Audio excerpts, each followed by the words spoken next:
నర్సరావుపేట స్థానిక సత్తెనపల్లి రోడ్లోని కోడెల శివప్రసాదరావు క్రీడా ప్రాంగణంలో అంతర్జాతీయ 11వ యోగా దినోత్సవంలో పల్నాడు జిల్లా కలెక్టర్, పల్నాడు జిల్లా ఎస్పీ మరియు వివిధ ప్రభుత్వ అధికారులు పాల్గొన్నారు. శరీరాన్ని మనసు ద్వారా సాధన చేస్తూ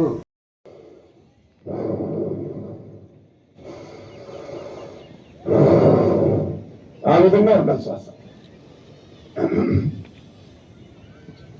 శ్వాస అనేది చాలా ఇంపార్టెంట్. దానివల్ల ఏం జరుగుతుందంటే మీ ఆలోచన స్థితి తగ్గుతుంది.